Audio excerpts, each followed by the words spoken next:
좋아요와 구독은 사랑입니다.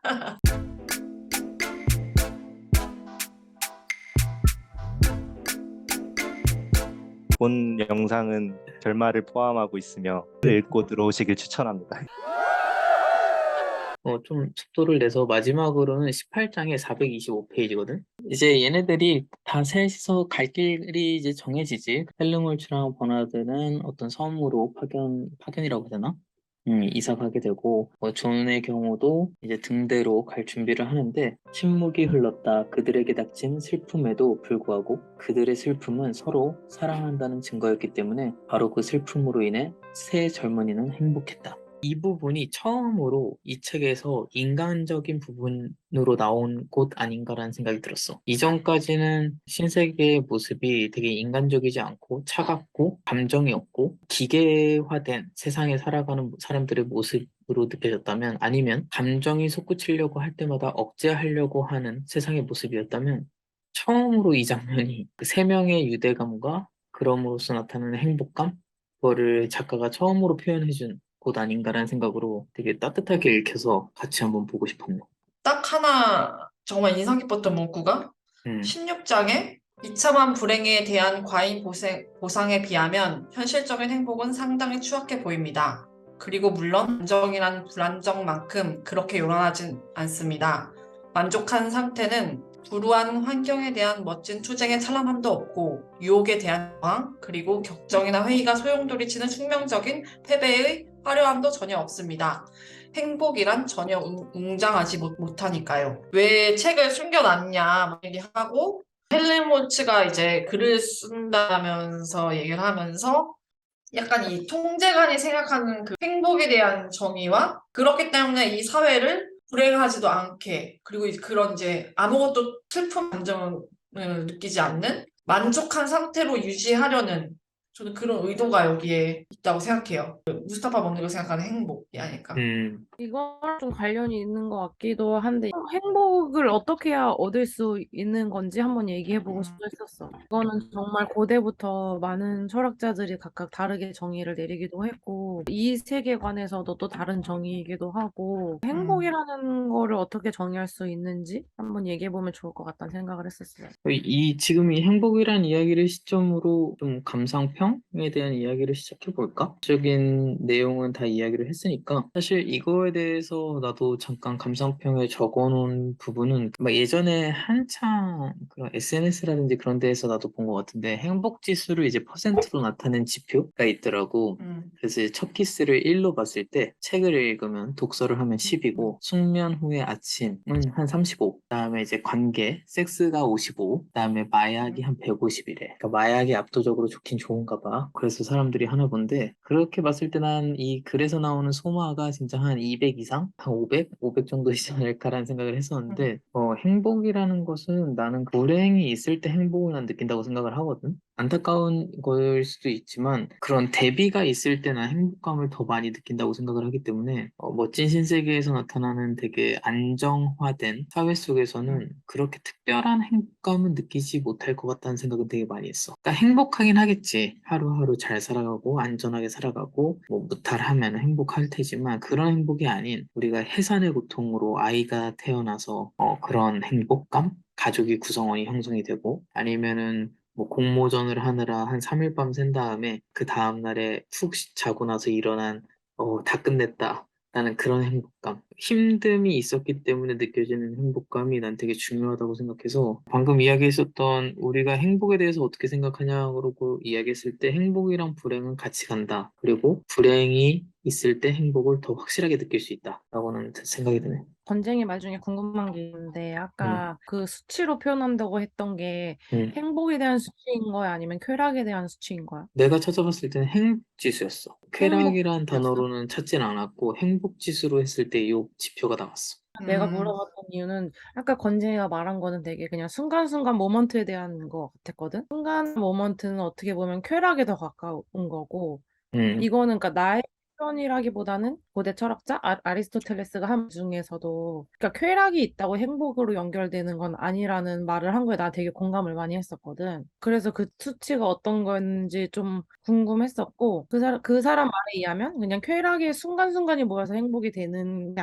아니라 그냥 그거는 그냥 순간적인 기쁨인 거지 그게 음, 행복으로 이끄는 건 아니고 예를 들어서 화초를 키우는 치면은 화초한테 이제 막 빛을 쬐어주고 좋은 거름을 주고 하면은 음, 화초가 잘 자란다면 그 화초를 느낀다고 치면은 그 순간순간에 그런 빛이 있는 환경과 충분한 양복이 있는 거는 인간으로 비유하면은 쾌락은 될 수는 있지만 그 화초 자체에 의지는 없잖아. 자기가 어떻게 하고자 하는 의지는 없는 거고. 그래서 그 우리가 삶에서 행복을 이룰 수 있는 거는 우리가 의지로서 뭔가를 했을 때 그게 행복으로 발현이 된다. 나는 이렇게 이해를 했었거든. 그럴 때 우리가 우리의 의지가 있을 때 그거를 올바른 감정을 느낄 수 있고 그것이 이제 행복으로 연결이 된다라고 나는 이해를 했는데 거기에 공감을 많이 했었어. 밀린 잠을 못 자다가 자고 이거는 순간에 대한 쾌락인 거고 궁극적으로 우리가 추구해야 되는 행복이랑은 좀 다르지 않나 이런 생각이 들었어서 한번 물어보고 싶었었어. 방금 료코가 이야기한 행복이 더 큰 범위 안에 있고 그 안에 쾌락이 있다고 생각이 들거든. 그렇게 이야기하면. 왜냐면 방금 이야기한 그 잠을 안 자고 몰아서 자서 행복감을 느낀다. 이게 되게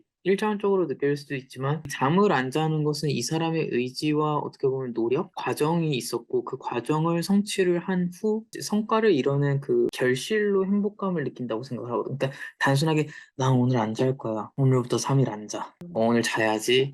아, 상쾌하네, 행복하네. 난 그건 아니라고 생각하거든. 내가 어떤 음, 결과물을 만들기 위해서 엄청난 노력을 했고, 시간을 쪼갰고, 그 수고가 있었고, 성취를 했기 때문에 그 다음에 얻어지는 그 값진 시간? 그렇기 때문에 음. 행복하다고 느끼는 거 아닌가라는 생각을 했고, 그런 느낌으로 행복 지수를 이 사람이 해놓은 거 아닌가라는 생각을 해놨는데, 근데 방금 또 뇌코가 이야기한 걸로 생각을 하게 되면 그러면 첫 키스가 지금 1로 설정이 돼 있는데 키스가 좀 가벼울 수도 있겠다라는 생각은 오히려 드네. 왜냐면 처음 누군가를 만나려고 이 친구가 얼마나 노력을 했겠어. 연인이 되기 음. 위해서. 그렇게 봤을 때 첫 키스가 1이라는 건 좀 가벼울 수 있으려나? 오빠가 찾는 행복지수는 어떤 자극에 대한 보상 같은 느낌이 들어요. 자극에 대한 보상. 오빠가 이제 어떤 걸 성취하는 것도 성취하고 하는 것도 어쨌든 이걸 성취하기 위해서 굉장히 많은 그 자극들을 말하자면 투여를 했고 거기에 대한 이제 마지막에 보상을 딱 얻으면서 오빠가 만족감과 행복감을 같이 느끼는 게 아닐까라는 생각이 갑자기 들어요. 제가 느끼는 행복은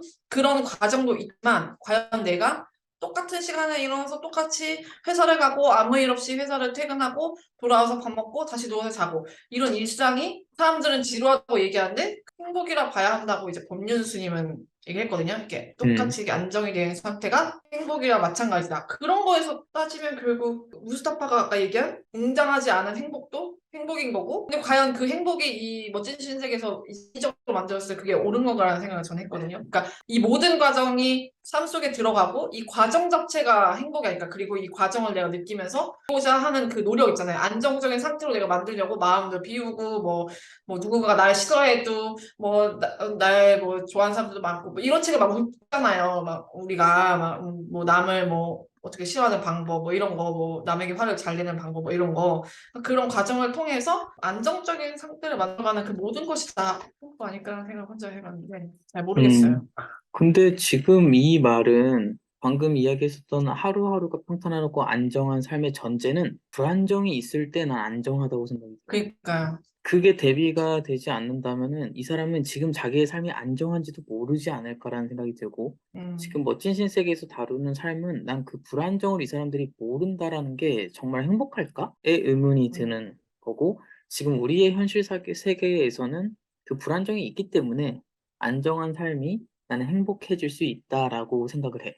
그러니까 예를 들어서 내일 아침에 밖에 나가서 화단을 봐. 그치, 따뜻한 햇볕이 있어. 행복하지. 그게 음, 방금 이야기했었던 그 행복 지표로 봤을 때는 별거 아닐 수도 있지만 행복하단 말이야. 왜 행복할까는 매일 아침 출근을 했어가지고 매일 아침 정신없이 출퇴근길을 막 헤맸다면 이제는 출퇴근을 안 해도 되니까 그 시간에 여유 있게 커피 한 잔 들고 밖에 나가서 행복하게 꽃을 바라보는 거.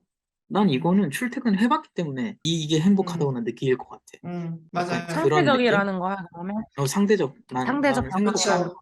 행복은. 그쵸. 같은 말인데, 같은 음, 음, 상황인데, 좀 다른 방식으로 접근을 한다면, 근데 어떻게 보면 건쟁이가 아까 말한 거랑 되게 같은 내용인 것 같거든. 그 야근을 하고 일을 하고 마치고 왔을 때 그 뒤에 보람을 느낀다는 거는 아까 예를 들어서 아리스토텔레스가 말한 그 자기 의지가 있는 상태의 행복인 거잖아. 그 자기 의지로 그 행복감을 이뤄내는 거고, 아까 물어보고 싶었던 거는 그 행복지수를 얘기했을 때 아까 건쟁이가 예를 들면 그 안에도 여러 개가 있었던 것 같아. 근데 그런 경험으로 인한 행복이 있을 수 있고 아니면 거기에 마약이 있었었잖아, 아까. 근데 마약은 여기서 그 사람이 그 철학자가 말하는 행복에서는 막 쾌락에 가까운 거라는 거지. 그러니까 이거는 두 개 같은 게 아까 건쟁이가 말한 그 수치에는 다른 개념이 같은 항목에 같은 수치로 수치 위계상으로 이렇게 되어 있는 것 같고 그거 외에 이제 건쟁이가 말한 그런 경험에 의한 거는 결국은 우리가 같은 얘기를 하고 있었다라는 생각이 들더라고. 건쟁이가 얘기하는 거를 들어보니까 건쟁이의 의지로 뭔가 어떤 하루를 이뤄낸 거고 그거를 성취했을 때 오는 행복인 거잖아. 어떻게 보면 그 편안함이라는 거는 성취를 끝내고 난 다음에 행복이니까. 그래서 결국 그냥 표현 방법이 달랐지 결국은 같은 방식을 통한 행복이었다라는 생각이 드네. 근데 결국 행복은 내 의지가 있어야지 좀 행복인 것 같아요. 아까 행복은 초반에 성적순 아닌가요? 성적순. 네.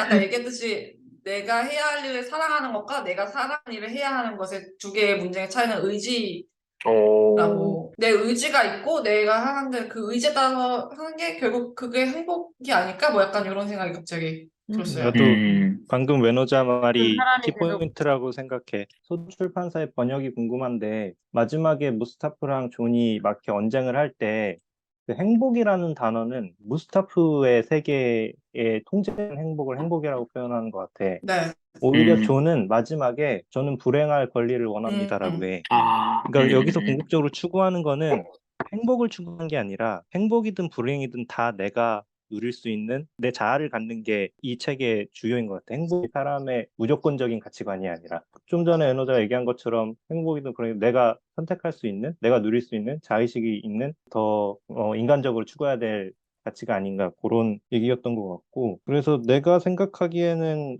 행복을 넘어서 뭔가 인간의 삶이 같이 있어지려면 그래 우리가 지금 얘기한 거에서는 행복해지려면 타인과의 비교가 되는 세상이었을 때 사람은 행복할 수 있는 것 같아요. 모든 사람이 똑같아서 이제 나를 비교할 수도 없고 모든 사람이 다 똑같으면 자아라는 게 없어. 나 자신이 존재한다는 지표가 없는 거야. 뭔가 비교를 통해서 내가 생기고 말한 것처럼 뭐 행복은 성적순이니까 건쟁이가 느꼈던 밤을 새고 나서의 그 뿌듯함은 남들보다 내가 이만큼 더해서 내가 느끼기에 좋은 성과를 이뤘던 거의 뿌듯함이지 그래서 피곤해서 잠을 자고 나서 내 피로가 채워진 거가 행복은 아닌 거잖아. 그래요? 뭐 그런 그것도 식으로 그것도 사실 근데 그거는 사실 그렇게 얘기하면은 건지영이가 얘기했던 뭐 아까 행복 지수를 따졌던 것들은 이미 이 세계에서 모든 개그우먼들이 누리고 있는 사실은 뭐 키스라던가 마약 뭐 이런 것들은 이미 누리고 있는 거야. 근데 이 사람들은 그 안에서 행복하다고 생각하겠지만 존이라던가 버나드라던가 헬르몰츠는 그런 행복한 감정을 느끼는 것만이 인간이다라고 말하고 있는 거잖아. 행복이 뭔가 보다는 과연 행복만이 인간에게 필요한 것인가를 좀 얘기해 볼 필요가 있을까? 아, 그치.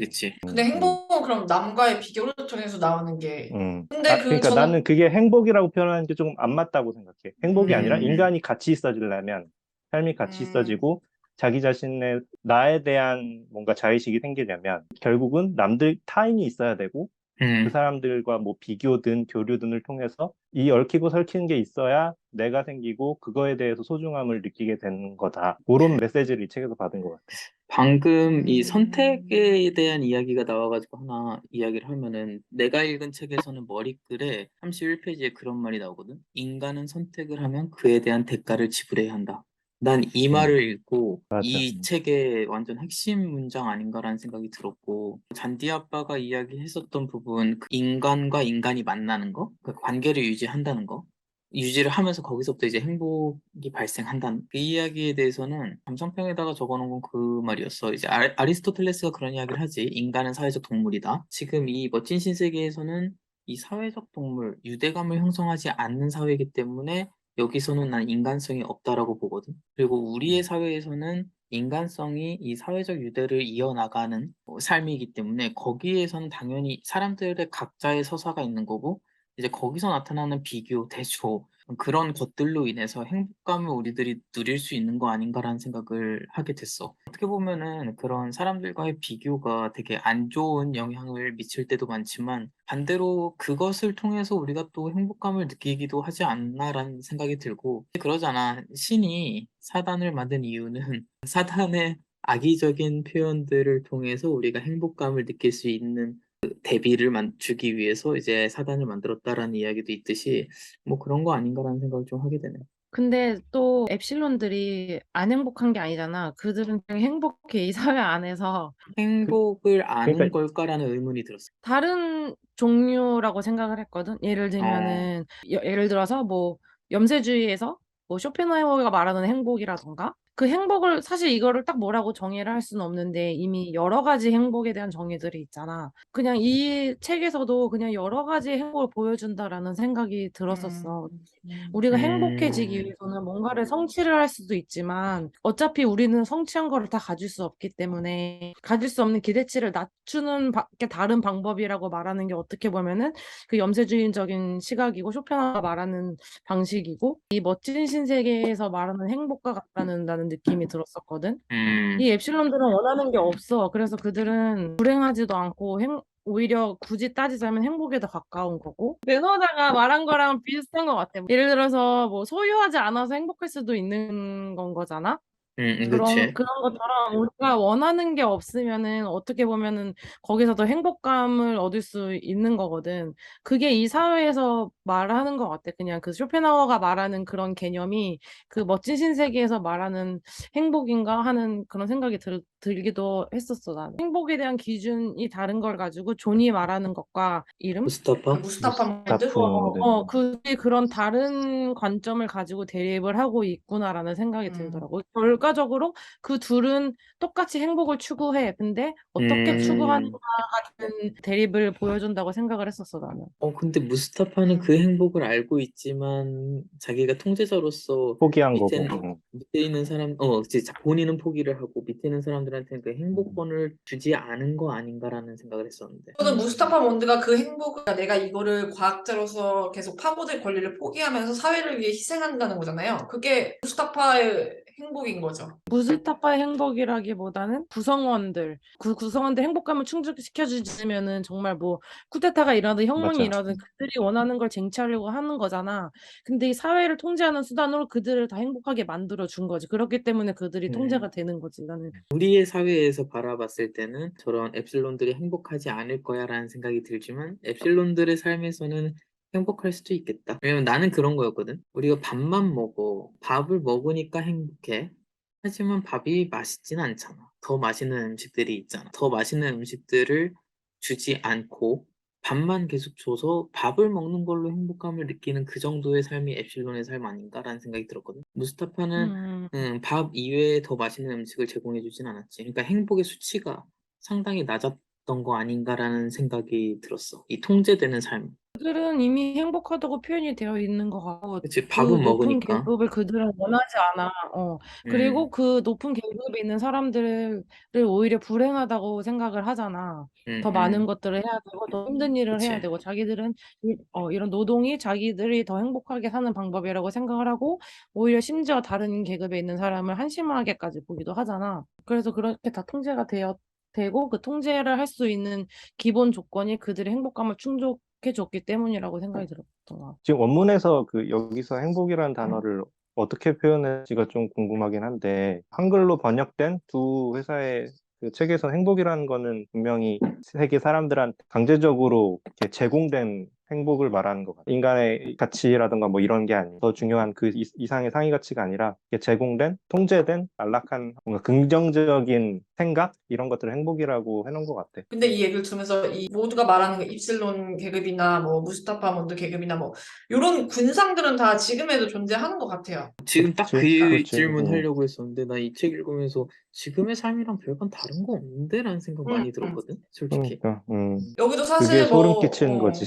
그치. 통제받으면서 안락한 삶을 주어지는 그런 것들을 원하는 사람들도 많고 그게 나쁘다고 저는 생각하지 않거든요. 그거를 대변해 주는 게 사실 여기서는 버나드랑 린다잖아. 음, 버나드는 사고로 일어난 자기의 결핍 때문에 열등감을 느껴서 이 사회 음, 이런 시스템에 반감을 느꼈는데 그게 해결되면서 다시 여기에 속하고 싶어 했잖아. 음. 린다도 사고에 의해서 이 세계에서 배척됐었는데 한평생 다시 거기로 돌아가기를 원하다가 결국 돌아와서는 그걸 완전히 만끽하다가 이제 부작용으로 죽게 되고, 그리고 심지어 이런 내용들이 거기도 있어. 매트릭스에서도 빨간 네. 양인가 파란 양을 먹고 세계에 왔다가 다시 거기에 이제 돌아가. 약간 실망해서 음.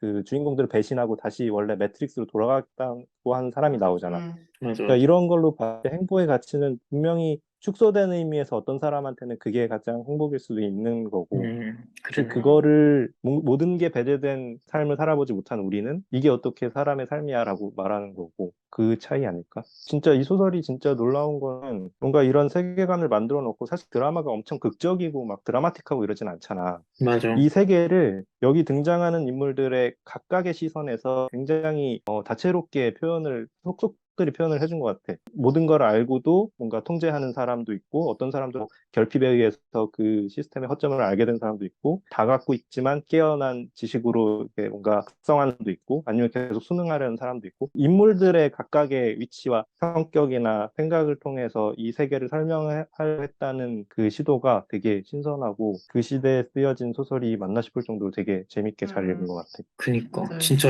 명작이야, 명작.